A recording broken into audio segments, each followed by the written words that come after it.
During the weekly wrap-up, the new intern suddenly switched the projector to my attendance record. The eyes of the CEO and the entire company locked onto me in an instant. The intern, Madison, tilted her chin up with a smug grin and slammed a stack of photos onto the mahogany conference table. Nate, I'm reporting her. She's been using the company's luxury vehicle to pick up her kid every single day. It's a blatant misuse of company assets for personal gain. I move for immediate termination. Nate's face turned as dark as a thundercloud. I looked at this ambitious intern with a flicker of genuine pity. She was so desperate to climb the ladder she hadn't noticed the rungs were made of glass. The company car she was referring to? That was my Rolls-Royce Cullinan, a $300,000 piece of machinery. For the sake of closing deals and keeping the firm's image afloat, I had let the company use it for free for 2 whole years. The silence in the room was absolute, the kind of heavy quiet that precedes a storm. The central AC was humming at a steady 68 degrees, but a chill crept into my bones that had nothing to do with the temperature. It was the coldness of human nature. In the photos, the black Cullinan gleamed under the streetlights, parked in front of an elite private preschool. The angles were sharp, intentional, capturing me leaning down to lift my daughter, her small arms around my neck with the last 4 digits of the license plate clearly visible. Madison leaned her hands on the table, her face, young and flushed with the misplaced zeal of a corporate crusader, burned with a self-righteous fire. She looked at me as if I were a common thief caught with my hand in the vault. Nate, according to the employee handbook, company vehicles are strictly for business use. As a senior executive, Ms. Mercer shouldn't just be setting an example. She should be the standard. Instead, she's turned our most expensive client-facing asset into her personal nanny cam on wheels.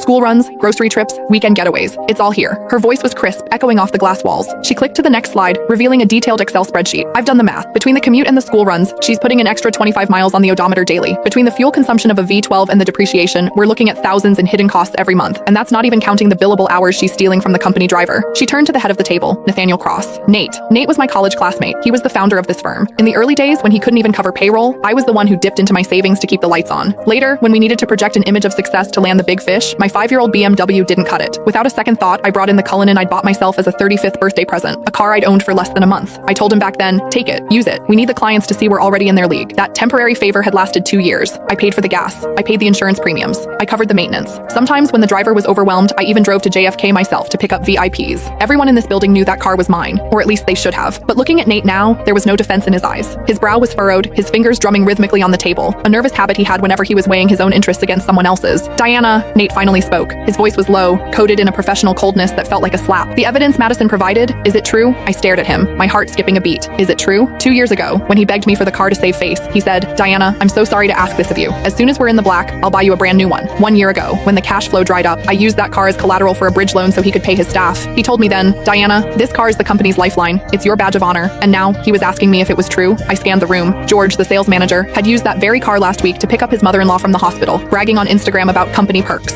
Now he kept his head down, intently studying his legal pad. Sarah from HR, who asked for the keys every other month for supplies but really just wanted to cruise with her boyfriend, was looking at me with a sneer as if I were a white-collar criminal. It turns out that in the face of profit, kindness isn't just cheap, it's invisible.